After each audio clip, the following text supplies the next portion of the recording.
What was happening in 1934? That's the year when Babe Ruth hit his 700th home run, Shirley Temple starred in her first movie, and TWA completed its first commercial flight. That's also the year when a little community college was born. Then it was called Oceanside Carlsbad Junior College. Time passes. We live and work from day to day and don't realize how much is different. But then you reach a milestone which prompts us to look back. And that's when we realized how much has changed. In 1934, when a furnished house in Oceanside rented for $13 a month, the Oceanside Carlsbad High School District voted to establish a community college to be located in one wing of Oceanside High School. Oceanside Carlsbad Junior College, or OCJC, opened with 20 faculty members who taught about 130 students.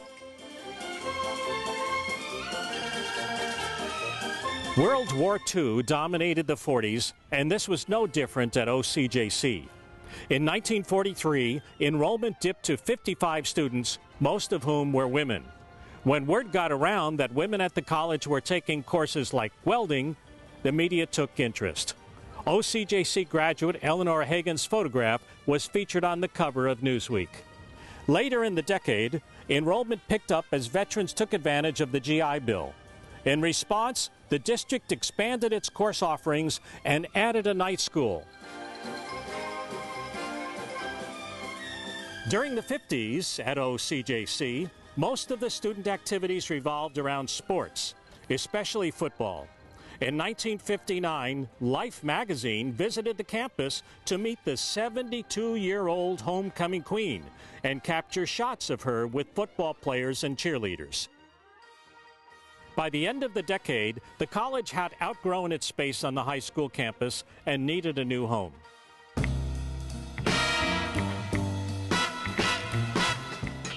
The 1960s brought big changes in the country and big changes for the college. In 1961, voters approved a bond that provided the money needed for a new campus. The property was purchased for $575,000.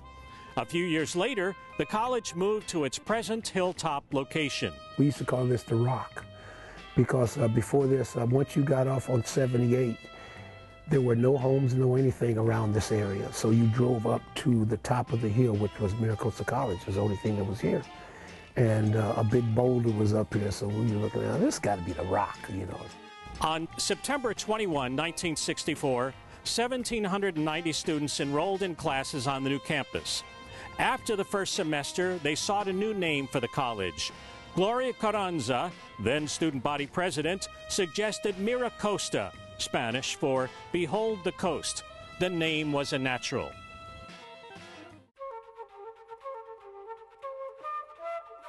MiraCosta was flourishing, and during the 70s, the college grew from 2,000 to 9,000 students.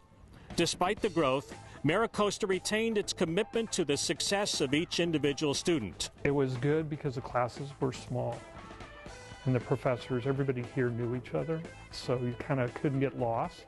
So if you weren't coming to class or you weren't doing your work, you know, somebody was kind of watching over that. In 1972, MiraCosta took over Oceanside and Carlsbad adult education programs. Then San Diego High School District Service Area was added to the college district, and MiraCosta began offering college classes first in Solana Beach and then in Del Mar. In 1973, MiraCosta welcomed what has now become a landmark, the Blaney Tower, and later in the decade added an auto body shop, a children's center, and tennis courts.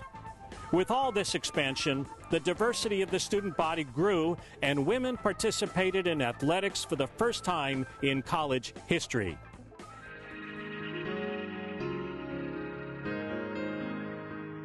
In 1980, the college purchased a site near the San Elijo Lagoon in Cardiff. 8 years later, after much negotiation with the Coastal Commission, the San Elijo campus opened its doors. The first semester, there were 2,500 students, 1,000 more than were expected. Well, it was a much smaller campus. We didn't have this great student room. I think the lunchroom was vending machines, and The trees hadn't grown up so much, and it wasn't as complete of a campus, but it was a very friendly campus. On the Oceanside campus, a new theater opened, and the construction didn't stop there. The Student Center, complete with an ocean view, opened in time for the start of fall classes in 1990. By the end of the decade, MiraCosta had nearly 11,000 students.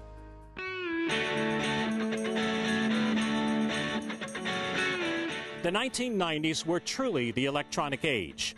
By 1998, 100 million people were plugged into the internet. MiraCosta kept up with this technological boom by adding new high-tech buildings and programs. Long gone were the days of waiting in line to register. In 1997, MiraCosta offered touch-tone telephone registration. The Adult Learning Center opened in 1992, and the Oceanside campus built a science complex. The college offered its first online education course in 1995. That number grew to 22 classes just 4 years later. While the student population and course offerings continue to grow, alumni remember the campus as being small and friendly. I would spend large periods of time in the student center by the cafeteria, and I loved the windows because if you looked on the right kind of a day when there weren't too many clouds out, you could see the beach.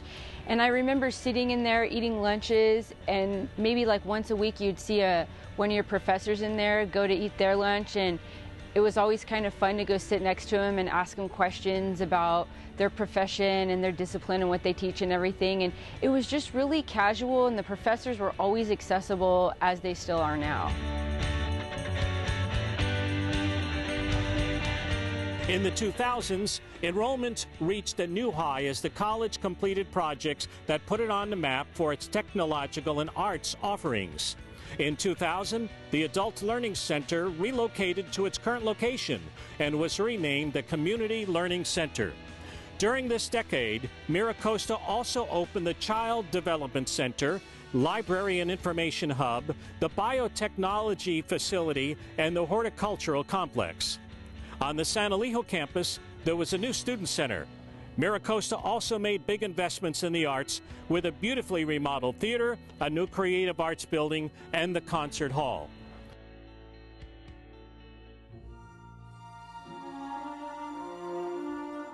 In 2014, MiraCosta celebrates 80 years of educational excellence.